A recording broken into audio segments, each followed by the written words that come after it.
welcome back to our channel and welcome to part 4 of Talk Spooky to Me Tuesdays. Or Wednesday or Thursday. It really doesn't matter anymore, actually. It's Tuesday every day. So sorry guys, we've had a little difficulties here at home, but you know, we're pushing it, we're doing it for you. We do what we gotta do. That's it. And if you are a big fan of American Horror Story, then you're in good company, because today we'll be talking about true stories from American Horror Story Season 3, Coven, specifically about Madame Delphine and the axe murder of New Orleans. If you also haven't checked out our other 2 videos of American Horror Story, you need to check those out. We go into Season 1 and Season 2, true stories from there as well. Yes. So definitely check those out. Please. And please feel free to comment down below what you would like to see from American Horror Story. What season, what character. We'd love to do the research. We do it for you all the times. Come on. Please let us know. And just stating this now, there will be spoiler alerts ahead. So if you haven't seen Season 3, first of all, what are you doing? Second of all, this is your warning. Now, you've been warned. Yeah, so go binge it now and then come back. Yours. And be sure to subscribe if you haven't already. We keep things spooky here all year round, so if you like the spook, then you'll dig us too. Check out our sweatshirt. New sweatshirts, guys. It's a skeleton drinking coffee. It's us. So you guys already know every year we have to get at least 1 or 2, I don't know, Halloween shirts.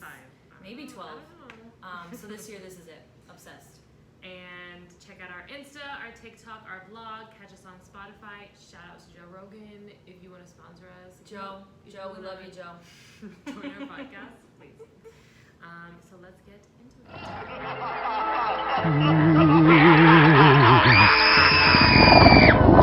Episode 1 of Season 3 actually opens up in the year 1834 to Madame Delphine Lalaurie's extravagant party at her house in New Orleans, Louisiana.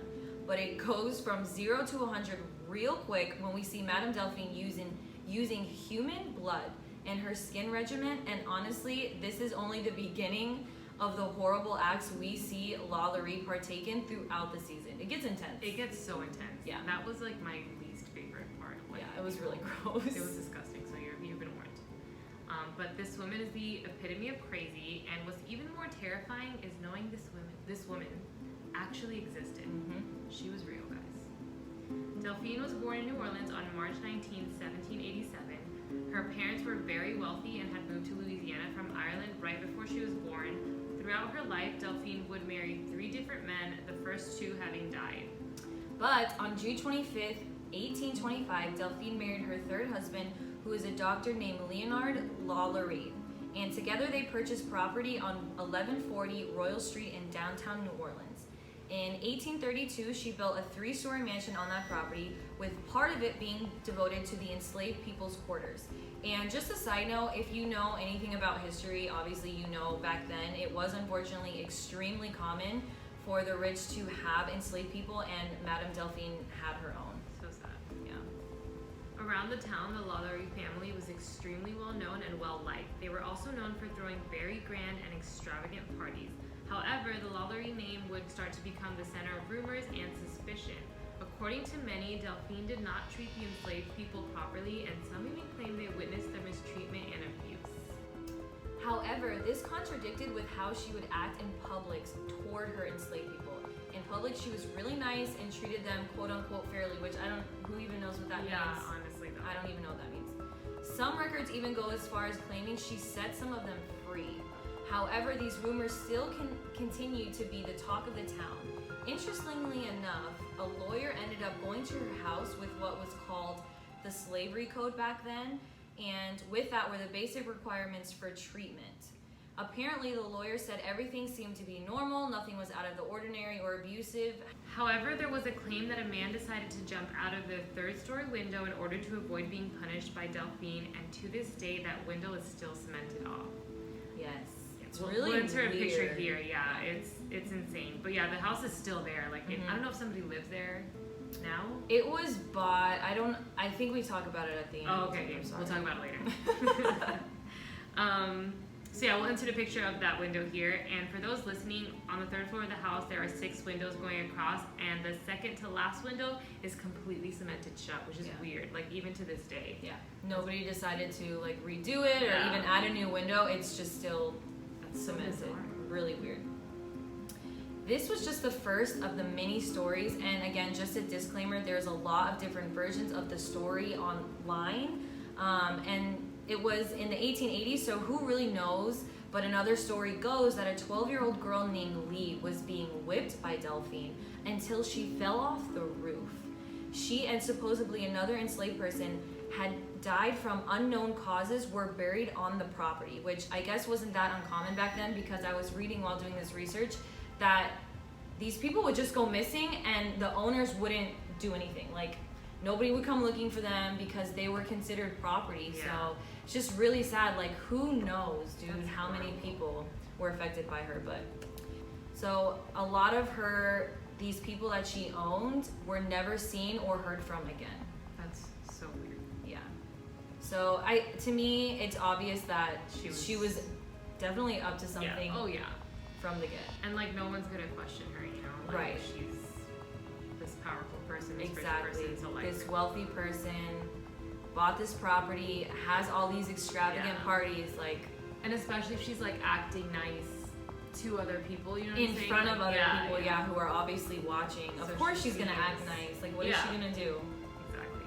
So other reports claim that Delphine would keep her 70-year-old chefs locked to the oven, so she was always in the kitchen, ready to cook for her whenever she wanted. Like, how cruel is that?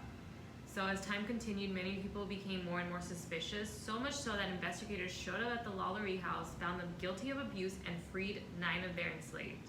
But apparently, family members of Delphine bought them all back and snuck them into her house. Like, what? Snuck them back into her house. And again, like, I feel like who's gonna do what about it? You know what I'm saying? Yeah. Like, I feel like nothing would have been done. No. But soon enough, Delphine's dark secrets would all come to the light.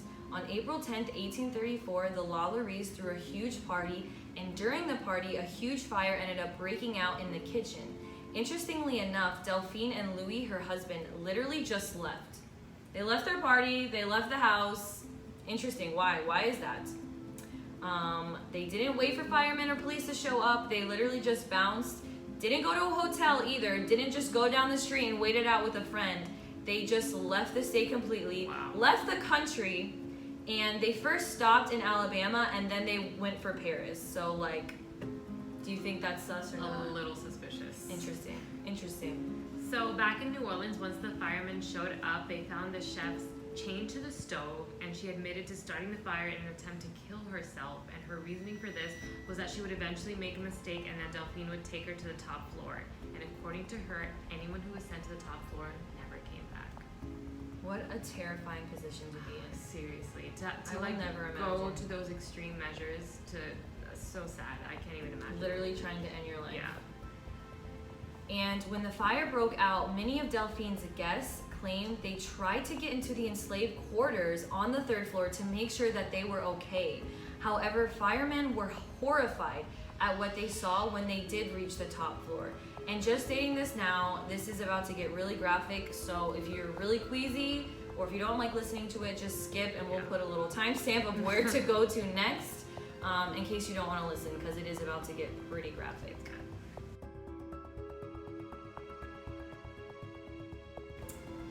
So they saw 7 people in terrible condition. They were all shackled in chains. One person was hanging by their neck with their limbs hanging down so far that they actually began to tear.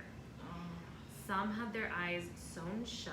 Some had feces in their mouth, and then their mouth was sewn shut. It's just, I can't. It's a lot to get through, guys. Others had some of their body parts removed and then rearranged on a different part of their body.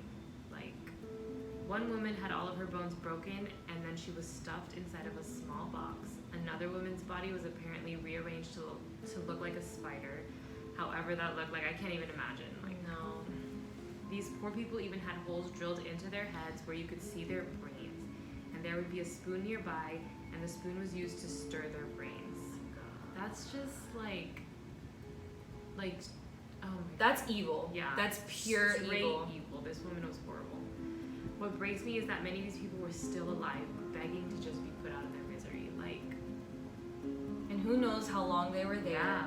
and what else they went through. Like, it's so sad. It's so sad. Like, these people suffered so much. and if you've seen American Horror Story, it's pretty spot on. Yeah. It's pretty spot on when I think it is in the first episode of the season, where she goes up there and like, it's really bad. It's a really awful sight to see, but what's even more terrifying is that's not just horror. Yeah. That's not just like somebody wrote that or directed it. This literally happened. Real life. And that's what's terrifying. So as you can imagine, the people in the town were really upset and formed a mob, and they actually destroyed the mansion, and by the time the police showed up to stop everything, the only things that were left were the walls of her house. Like, that's crazy. They really ransacked that place. For whatever reason, the town put together a viewing where people could come and see the bodies of these poor people who were mutilated, which I think is so freaking weird. I really don't understand that.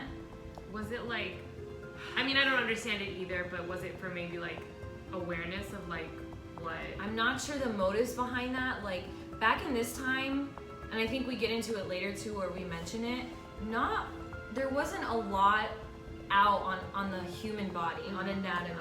So I feel like it was just intriguing to people. It was meant to be shocking, kind of like how a circus is with like freaks and things. I feel like it's supposed to get shock and awe. Yeah.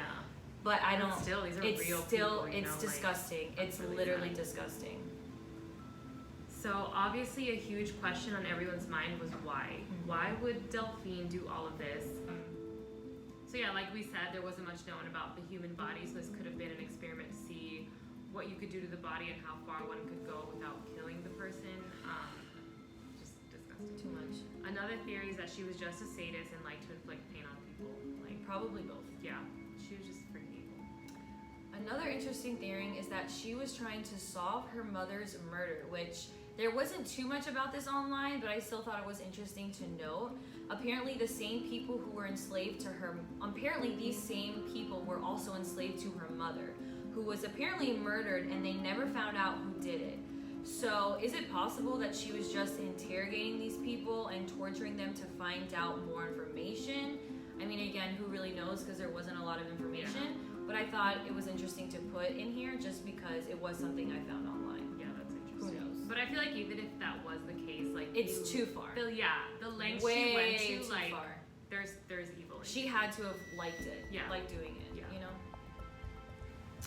So we don't know much else about the Lalauries other than we assume they lived the rest of their life in Paris. Louis apparently died in a hunting accident. However, some believe Delphine returned to the States based on a gravesite in the St. Louis Cemetery in New Orleans that has the following written in French. Madame Lalaurie, born Marie Delphine McCarthy, died in Paris December 7th, 1842. However, according to the French records in Paris, she died in 1849, but no one ever actually found her body. However, just something interesting to note, many years later, while construction workers were working on the same property, they found bone fragments and pieces of skeleton buried under the ground and walls and around different parts of the house. It's really interesting. Yeah. I wonder where she is. Me too. Like, where she really is. I hope she did live like a happy life. And, No, you know, I hope she was miserable. yeah, I hope so too. So over the years, this house has been bought and sold by many different people, used for many different things, including a high school, a music academy, an apartment building, a bar, and much more. Another interesting fact is that Nicolas Cage actually purchased this home in 2007 for $3.45 million. Shout out to Nicolas Cage. Like, what? But he didn't end up keeping it for long, and the house once again was listed for auction as a result of foreclosure and was purchased by Regions Financial Corporation in 2009. That's so weird. Yeah. Nicolas Cage bought the house. And unlike American Horror Story, the house is not open for tours, but the house is considered one of the most haunted houses in New Orleans' French Quarter. Many believe the poor souls Delphine tortured and killed haunt the home today. I actually went on a ghost tour in New Orleans, and we stopped by her house, and the tour guide had us, he was like, all right, now everybody take out your phones and your pictures, and look, he told us to look at the windows where that same window is closed off, where that person jumped out of the window, and he said the last window next to it, sometimes a ghost can be seen in that window. I didn't see anything. I don't think anybody in my group saw anything, but that's what he mentioned. And he also gave the background of the story, which I thought was really interesting. So if you're ever in New Orleans and you want to check out this house, it is still there. Like we said, you can't go inside, but you can definitely hear about the background, the story, and it's just interesting to see. So now we're going to talk about the Axe murder of New Orleans, which is another true crime case. So in season 3, episode 6, we are introduced to the Axeman. He was a jazz musician who played the saxophone in various clubs in New Orleans. After a killing spree in 1919, the Axeman typed up a confession naming all of his murder victims and his intention to kill again. In the confession, he promised amnesty to residents who play jazz music in their homes and would kill those who did not. Can you imagine? That's so weird. That's such a particular request. Right? To prevent further murders, a group of girls from an academy lured him in with opera music and then stabbed him to death. His spirit stayed as a ghost confined to the school. And again, if you've seen the season, then you know this is where the coven is, up to date with what's her name? Fiona Good. Yes. She's like the supreme, so she's running it basically. Well, her daughter is. And you see that in the house where they are now. That's where the murders take place. Although some of these details were obviously exaggerated for the show, the Axeman was 100% real. Scary. So the Axeman was a serial killer active in New Orleans from May 1918 to October 1919. The victims were usually attacked with an axe that belonged to the victims themselves. In most cases, the Axeman would sneak into the house by removing a panel on the back door of a home. He then attacked one or more of the residents with an axe or a straight razor, but he never took anything from the home, so the crimes were clearly not motivated by a robbery. Like, he just went in to kill them. He literally just went in to kill them. Yeah. So, to this day, the Axeman murders remain unsolved.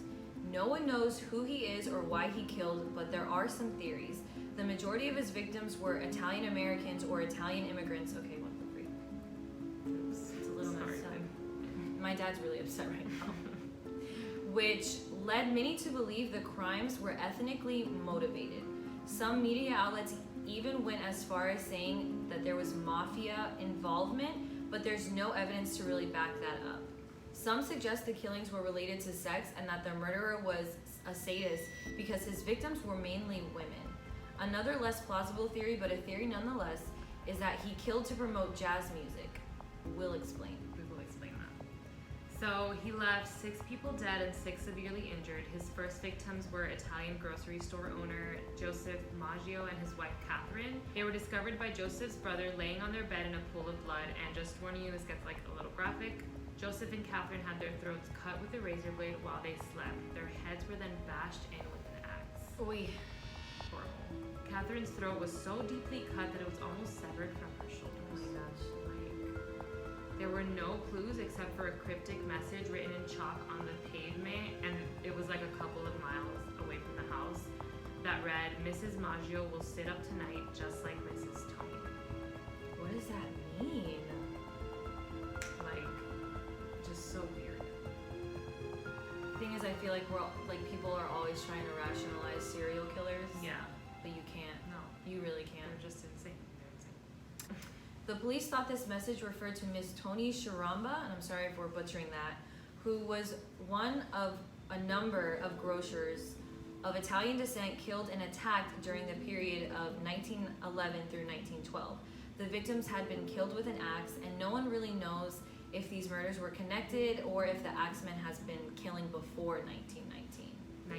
1918. So this killing spree started in 1918, but there was a killing spree from 1911 to 1912. That could have been him, but nobody could connect it, because we still don't know who this person is, and those murders weren't solved. So it's just another theory. I feel more likely than not, but who knows? But who knows? Especially if it was Italian grocers, that's what he was targeting What too. the heck, man? It's so weird, this whole thing. So the Axeman's worst attack took place in March 1919. Rosie Cortimiglia awoke to the sight of her husband Charles fighting the Axeman. First of all, how scary. So scary. He took several blows to the head. The Axeman then turned to Rosie, who was cradling her 2-year-old daughter. Makes me sad. It's so sad. The axe came down upon both of them, killing the child instantly and fracturing Rosie's skull. Charles and Rosie made a full recovery, but their child died, which is just freaking heartbreaking. Like we said, the Axeman was never caught, and the crime spree just mysteriously stopped in October of 1919. On March 13th, 1919, a letter from a person saying that they are the Axeman was published in newspapers, saying that he would kill again at 15 minutes past midnight on the night of March 19th, but would spare occupants of any place where a jazz band was playing. That night, all of New Orleans dance halls were filled to capacity, and professional and amateur bands played jazz at parties at hundreds of houses all around town. There was no murders that night. How weird. That's so insane. That's so weird that like he had that request. This random person had that much power and influence over an entire city. An entire city. Everyone was playing jazz music that night. Like everything was packed. Like just Insane. So weird. So, like we said, no one knows the identity of the Axeman, but there were some speculations. Crime writer Colin Wilson speculates it was a man named Joseph Momfrey. He was shot to death in Los Angeles in December 1920 by the widow of Mike Pepitone, which was the Axeman's last known victim. However, another crime writer, Michael Newton, looked into this and can't find any records of a man named Joseph Momfrey having been assaulted or killed in Los Angeles. Interesting. Yeah, so who knows? He also couldn't find any evidence that Pepitone's widow was arrested, tried, or convicted of this crime. So, like, that was pretty much debunked. Since the majority of the attacks were on Italian-American grocers, a lot of people believe they were victims of an earlier form of mafia called the Black Hand. The Black Hand was an extortion method used in Italian neighborhoods. It was believed that the victims possibly owed money to the mafia. The only thing that debunks this is the fact that the Axeman would leave some victims alive, which would not be the case if it had been the Black Hand attacks. Yeah, if you were a target of the mafia, you were done. You were done. You were never seen again. Yep. Where's Jimmy Hoffa? You tell me. We could do a video. Another video. So another theory is that there were copycat killers. Some believe there were actually several killers either copying the Axeman's methods, so like they weren't always him, right? Or it was a bunch of people working together to terrorize the community. But that's as far as it goes with suspects. These are all theories, and none of them really have any solid evidence, so the Axeman remains a mystery. Like, there's no substance behind these. I mean, this was in what, like 1920s? Literally the early 1900s, so... There's nothing. Yeah. Like, they never found this guy. Still don't know who he is. None of the theories really add up. Like, it's just...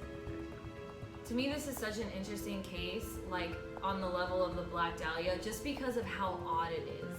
So I would be very interested to know who this was. Me too. And like the motives behind it. Yeah, because like so weird. Didn't steal anything. These people weren't really connected except for the fact they were Italian. Some were grocers, but like they weren't like, I don't know, like they couldn't figure it out. Like they weren't. No obvious motive. Yeah. So very weird, very interesting. Just so weird. And then also like he wouldn't bring his own weapons. Like he killed those people with their own axe. That's crazy. Like. Yeah. Did everybody owned an axe back then? That's what I'm saying. Do you own an axe? Well, if there was an axe, he killed him with a razor. Oh, okay. But he was known as the axe. Do you own an axe? I do not. I don't either. I just pull it out. Oh God. But that's weird too, because it's like, I don't know. Did you go there with the intentions of killing, or like you just go there, find a weapon, and figure it out? It's so bizarre. Weird. So weird. So we were only planning on mentioning 2 people, but we wanted to talk a little bit about Marie Laveau, also referred to as the Voodoo Queen of New Orleans. She was also in season 3, and honestly, we loved her character, so we couldn't not talk about her without mentioning. We couldn't talk about season 3 without mentioning her at all. So we see Marie throughout the season, and at first, it's very much like the witches against the voodoo practitioners, but by the end of the season, again, just a spoiler alert, they end up teaming up together, and that's what you call some girl power right there. Yes, extreme girl power. Yep. But just like Delphine and the axe murderer, Marie was also a real person. She was born and raised in New Orleans in the early 1800s, and not only was she a voodoo practitioner, but like how she's portrayed in the show, she actually owned and operated a beauty salon. I think that's really interesting. Yeah, that's I really like cool. that they included that. Me too. It was said she was a strong leader in her community and helped a lot of people. She died in 1888 at the age of 79 and is rumored to be buried in the St. Louis Cemetery number 1.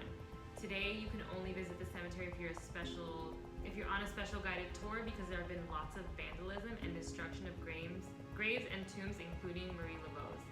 And interesting fact, in 1982, the band The Misfits were actually arrested and accused of attempting to exhume Marie's body after a concert in New Orleans. That's so weird. And they weren't the only people. There's been a lot of people over the years who've tried specifically to go to her gravesite and like exhume her body, or they try to leave her gifts and things so that she can work her healing powers on them in this life from the afterlife. It's just really interesting. Really kind of spooky, but so it's kind of sad that you can't go and visit that anymore. Like you have, like Nati said, you have to be on a guided tour. But I need to go to New Orleans again and like just do. I love New Orleans. Yeah. If you like New Orleans, you need to watch this season if you haven't. Yes, it's so good. It's so good. It's definitely one of the top 3. Yeah. But that is it for us today, guys. Really hope you enjoyed this extra spooky episode of True Stories from American Horror Story. And you already know we will absolutely be keeping the party going. So if there's a specific case, a person, event, whatever it may be, and you want to see from American Horror Story, don't be shy. Comment down below. We'll do it. We'll do it. So don't miss out on our spooky event video posting this weekend. And we'll see you in the next one. Stay spooky, guys. Stay spooky.